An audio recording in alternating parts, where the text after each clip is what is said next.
አሰብን አሁን እናስመልስ ቢባል እንኳ የኤርትራ ደህንነቶች የኤርትራ መከላከያ በሙሉ የኤርትራ መንግስት ሰላዮች አብይ አህመድ የሀገር ሚስጥር አሳልፈው ሰጥቷል ብለን ከዚህ በፊትም በተደጋጋሚ ተናግረናል።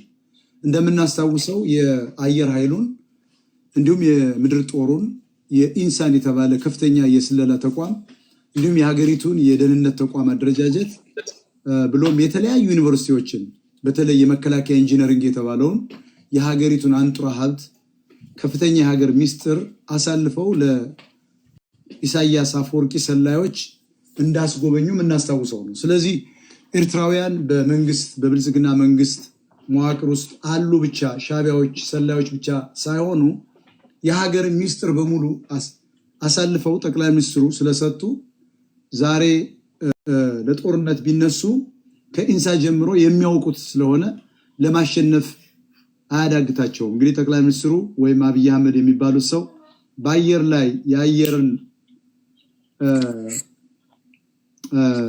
ውጊያ በማድረግ የበላይነቱን ይዤ እቀጥላለሁ የሚል ነው። ምክንያቱም አማራ ጋር ስለተጋጩ ጠቅላይ ሚኒስትሩ ፋኖ የሚባለው ታላቅ የአማራ አደረጃጀት እንደማይደግፋቸው ያውቃሉ። የአማራ ህዝብም በጭፍጨፋው ምክንያት የእሳቸውን ስልጣን ወይም የኦሮሞዎችን ጠመንጃህን አውርድ በመባሉ ምክንያት ወደ ሽፍትነት ገብቷል። ስለዚህ ሀገሪቱ ምስቅልቅል ላይ ነው ያለችው።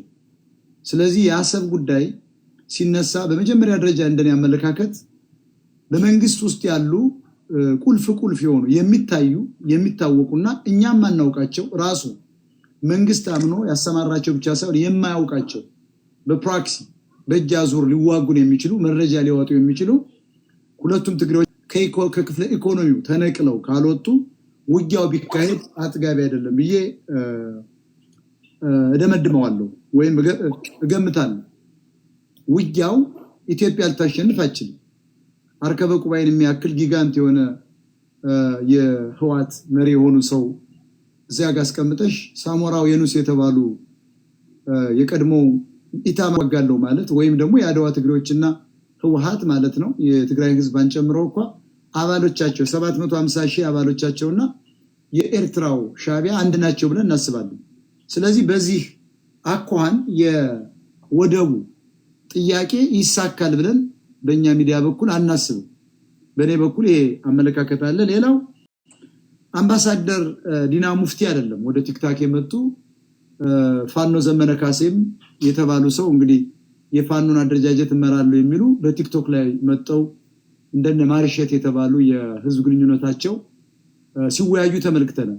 ቲክታክ ላይ መምጣት ችግር የለውም። የአምባሳደሩ ወደ ቲክታክ መምጣት ይሄ ለኔ እንደ ንቀት አልቆጥረውም። ምክንያቱም ቲክታክ the only powerful media በዚህ ሰዓት ካለው የሶሻል ሚዲያ ፕላትፎርሞች ቲክታክ ከፍተኛ የሆነ ተመልካች ያለው እጅግ ፈጣንና ከፍተኛ ዳታ መያዝ የሚችል የዩቲዩብን ያክል ባዳር የምናገኘው ቪዲዮ ባያስቀምጥም ዳይሬክት ግን ቀጥታ ስርጭት ግን ከዋና ሳተላይት ቴሌቪዥኖች የተሻለ ነው ብዬ አስባለሁ።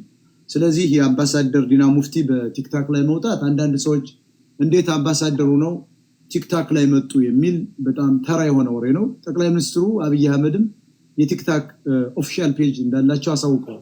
ይሄንን እኔ እንትን አላየውም፣ እንደ ትችት አላየውም። ግን የእሳቸው ወደ ቲክቶክ መምጣት ቲክታክ ላይ ያለውን የኢትዮጵያ ማህበረሰብ ከተለያየ ብሔር ብሔረሰብ መጥቶ እንታገላለን የሚሉትን ማማለል ብቻ አይደለም መያዝና ኮንቪንስ በማድረግ የጦርነቱ ደጋፊዎች ሆነን እንድንገኝ ለማሳሰብ አንድ አምባሳደር ወደ ቲክታክ ዓለም ሲመጡ እንዴ ቲክታክ አምባሳደሩ መጥተዋል፣ ስለዚህ የእሳቸውን ድምፅ እንስማ የሚል አንደኛ ረጅም ጊዜ ጠፍተው ስለነበር አምባሳደሩ አንድ ሰው ደግሞ በሶሻል ሚዲያም ላይ በኢንተርቪው ላይ እንደምታውቁት ብሩጅስቶንም እንደምትረጂው አንድ ሰው ሲጠፋ ተመልካቹ ይበዛል።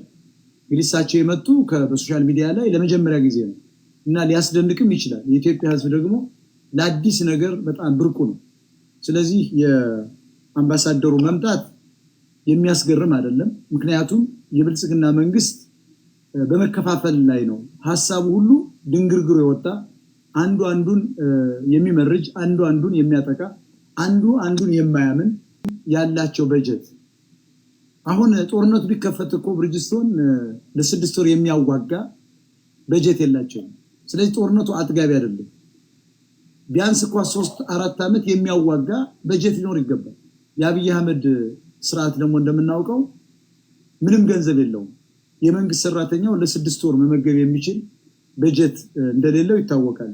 ስለዚህ በዋናነት ስለ አሰብ ጦርነት ሊቀሰቅሱ ብቅ ብለዋል። አሰብ ጋር ከስብሃት ነጋ ጋር ከነሌንጮ ጋር በፊርማ ነው የሰጡት። ስለዚህ እነዚህ ሰዎች ናቸው አሁን ወደቡን ከኢትዮጵያ ህዝብ የነጠሉ ሰዎች ተመልሰው አሰብን እንፈልጋለን ብለው ሲመጡ አማራው መባነን ወይም ደግሞ መንቃት አለበት፣ ከተኛበት መንቃት አለበት። ሁሉ ጊዜ አማራን የሚፈልጉት ከነገስታቶች ጀምሮ ለጦርነት ነው። አማራን ለእርሻ ነው። አማራን ምርት ያመርት ዘንድ ነው። ያውም በተጣበበች በአራት ገመድ መሬት ውስጥ ነው እንግዲህ 7 ልጆቹን ይዞ ከዚያችም ደግሞ በማዳበሪያ እያታለሉ የመንግስት ካድሬ አድርገውታል። ስለዚህ መቼም ቢሆን አማራ ባንዲራውን ሰንደቁን ማለት ነው ኢትዮጵያ ሲሉትና ወደብ አባይ ሲሉት ልቡ ቀጥ እንደሚል ስለሚታወቅ ነው። ኢትዮጵያ ላሉት ይሰለፋልን ብዬ ተስፋ አረጋለሁ። የምናየው ጉዳይ ነው። ጦርነቱ ከተነሳ ትላንትና ጨቁኖኛል ያለው አብይ አህመድን ተሰልፎ ሊዋጋ እንደሚሄድ የሚታወቅ ነው። እኛ ግን ምክር የምንሰጠው ይሄ ውጊያ አማራ ስለ ወደቡ የሚመለከተው ነገር እንደሌለ ማራገፊያ ለሸቀጥ ማስተላለፊያ ብሎ አማራ ልክ እንደ ኢትዮ ኤርትራ ጦርነት ጊዜ ሂዶ ለማይበላት ከ10 አገሮች 10 ክልሎች ፈጥረው ከሚያስወጡት ርስቱ ላይ ተረጋግቶ መኖር ያልቻለ አማራ ከአዲስ አበባ ከተማ ከሰራው ከተማ ላይ አትገባም ተብሎ ደሃው ደግሞ ጠቅላይ ሚኒስትሩ እንግዲህ እንደሚታወቀው እናታቸው በጣም ጠንካራ ሰራተኛ እንደነበሩ ያረቄና የሻይ የጠላ ሽያጭ ያደረጉ ውሃ እየሸጡ ያሳደጓቸው ናቸው። ራሳቸውም ጠቅላይ ሚኒስትሩ መድረክ ላይ ሲናገሩ ብዙ ጊዜ ሰምተናል። የደሃ ልጅ መሆናቸው እንዲሁም በህልማቸው መኪና እየነዱ ስኳር ግዙ ሲባሉ እነሸምሱ ሱቅ ይሄዱ እንደነበር ሲናገሩ እኔም ሰምቻለሁ። እናንተም ያዳመጣችሁት ጉዳይ ነው።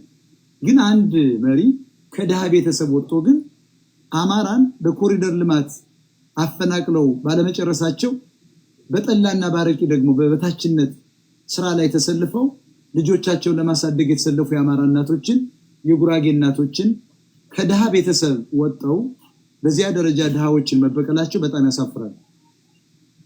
ደሃን ነው እንጂ ሲጠቅም ያየን። ይሄ ሁሉ በሆነበት አንፃር የአዲስ አበባን ህዝብ ለትግል ተነሳ ቢሉት የሚነሳ አይደለም። ስለዚህ በጥቅሉ ዛሬ አማራ በጦርነት ወድሟል። እናወዳድረው ብሪጅስቶን አማራ ሰው ቀንሷል፣ ትግሬ ሰው ቀንሷል። ምክንያቱም አላስፈላጊ ጦርነት ገብተዋል።